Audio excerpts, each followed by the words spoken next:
The complete works of Swami Vivekananda, Raj Yoga, Chapter 4, The Psychic Prana.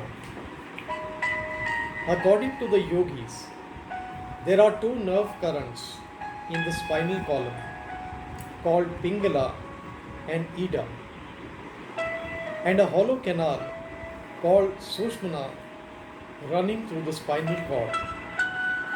At the lower end of the hollow canal is what the yogis call the lotus of the Kundalini. They describe it as a triangular form in which the symbolic language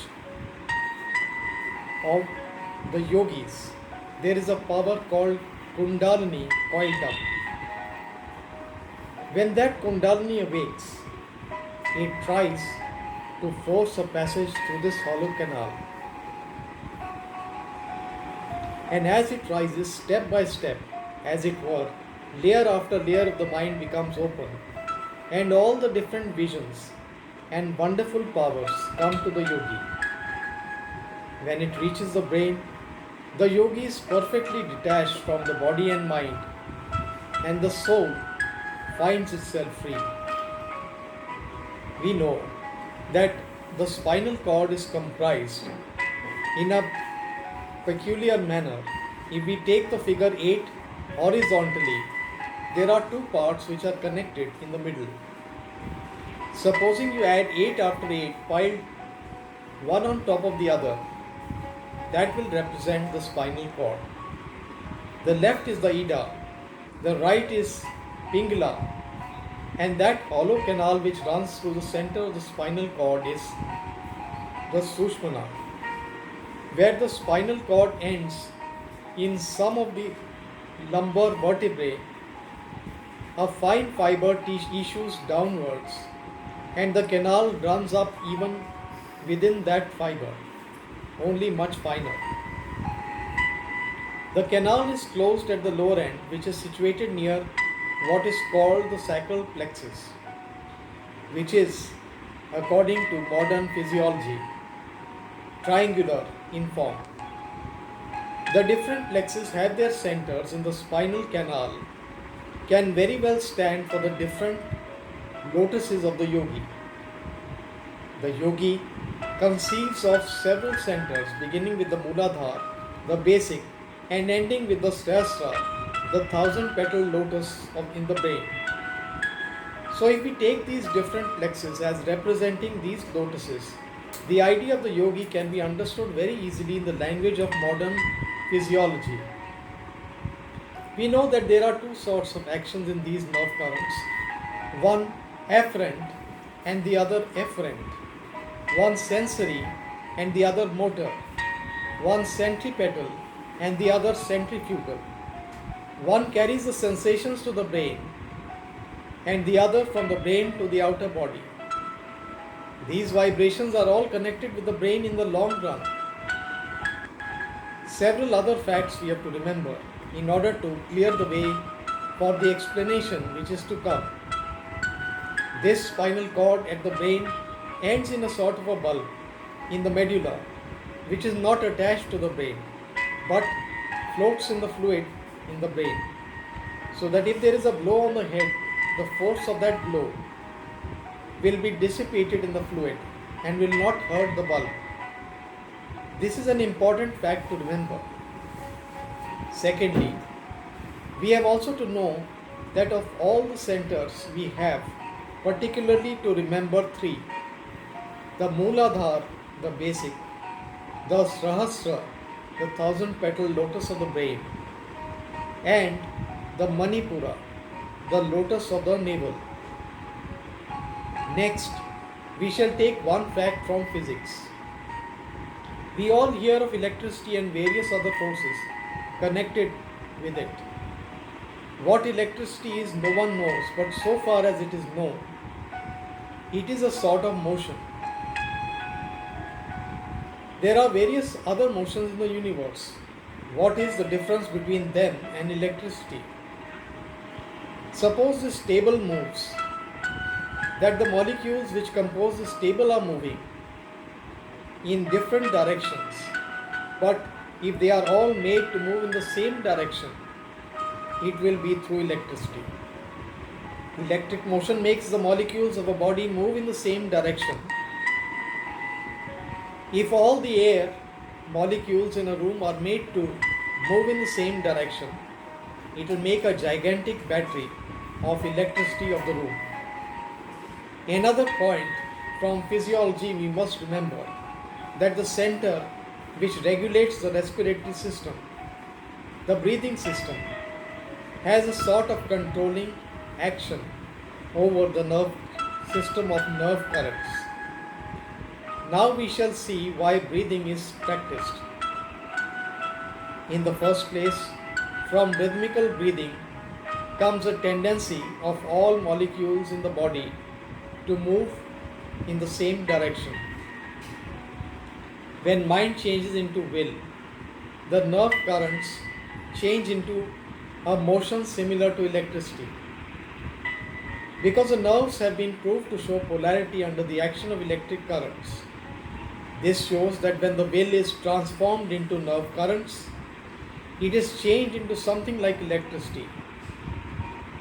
When all the motions of the body have become perfectly rhythmical, the body has at its core become a gigantic battery of will.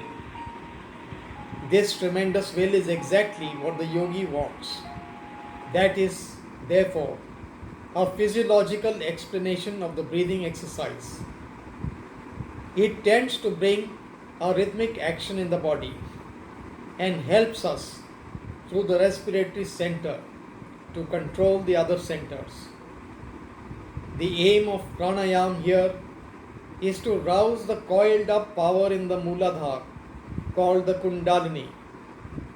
Everything that we see or imagine or dream, we have to perceive in space. This is the ordinary space called the Mahakasha or the elemental space. When a yogi reads the thoughts of other men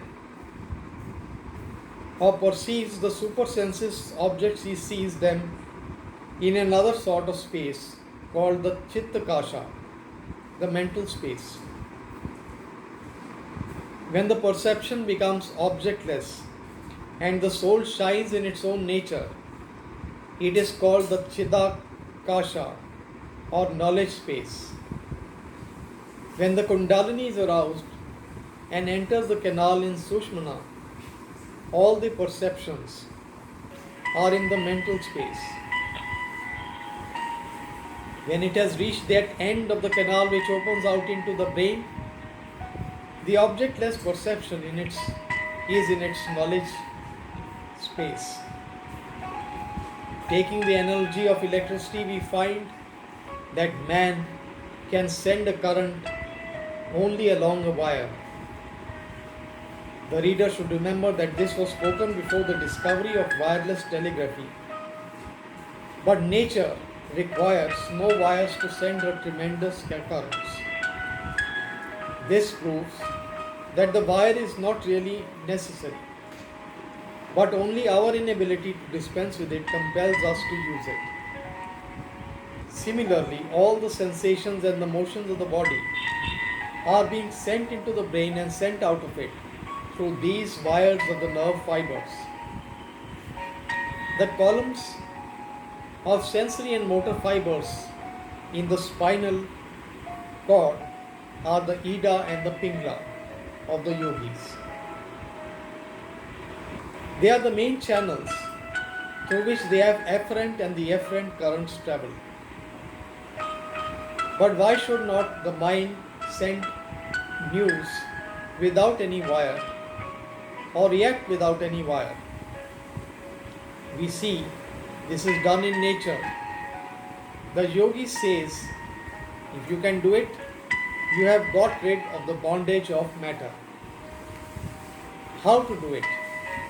If you make the current pass through the Sukshamana, the canal in the middle of the spinal column, you have solved the problem. The mind has made this network of the nervous system and has to break it so that no wires will be required to work it through. Then alone will all knowledge come to us. No more bondage of the body. That is why it is so important that should get control of that Sushmana. We can send the mental current through the hollow canal without any nerve fibers to act as wires. The yogi says the problem is solved.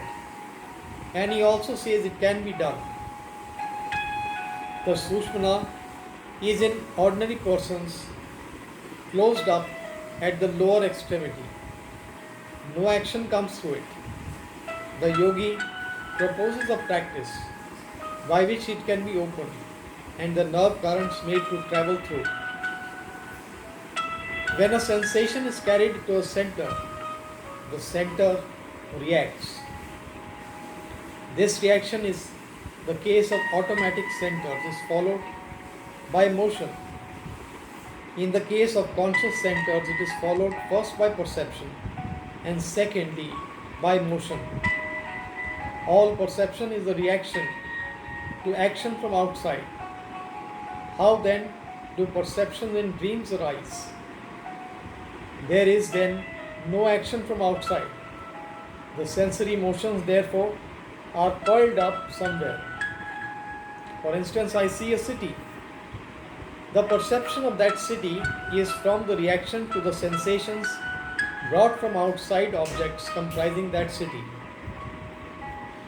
That is to say, a certain motion in the brain molecules has been set in motion by the motion in the in-carrying nerves, which again are set in motion by external objects in the city.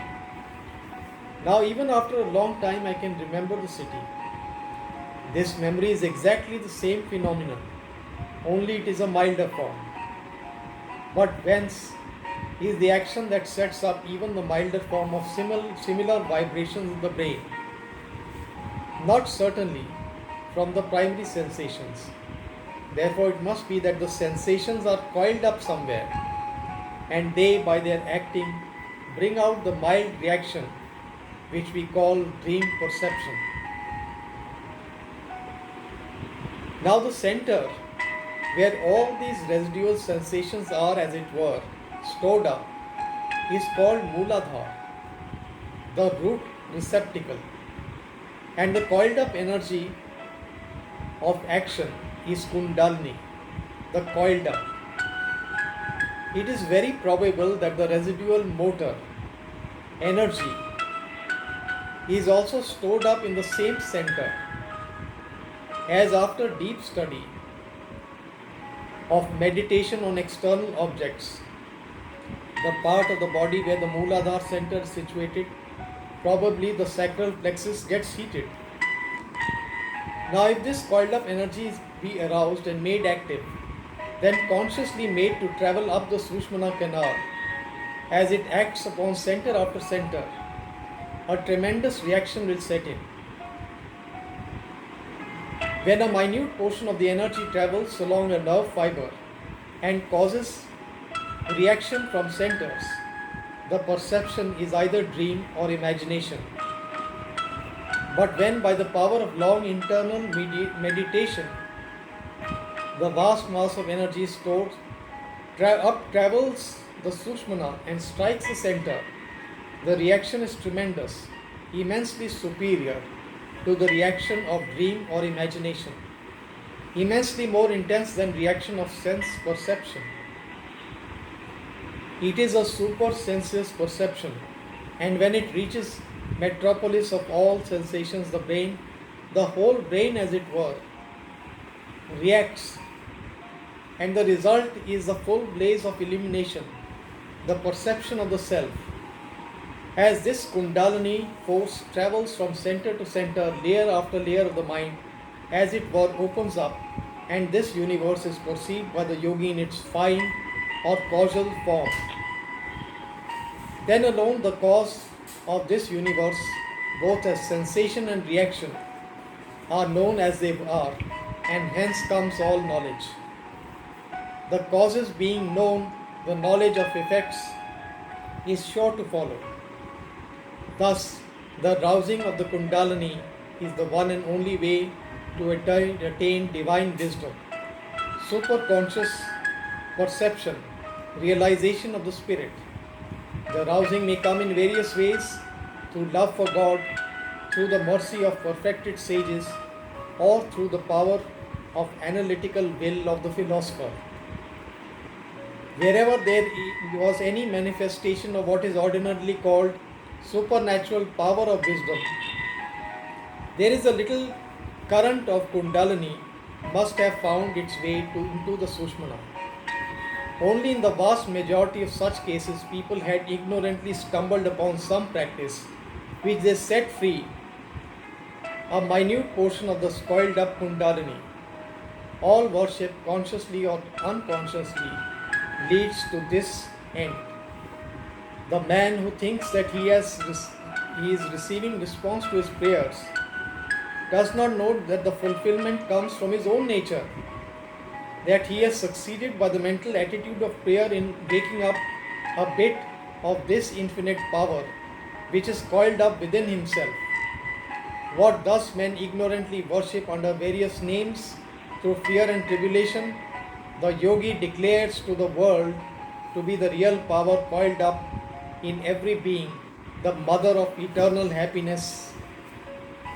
If we but know how to approach her, and Raj Yoga is the science of religion, the rationale of all worship, all prayers, forms, ceremonies, and miracles.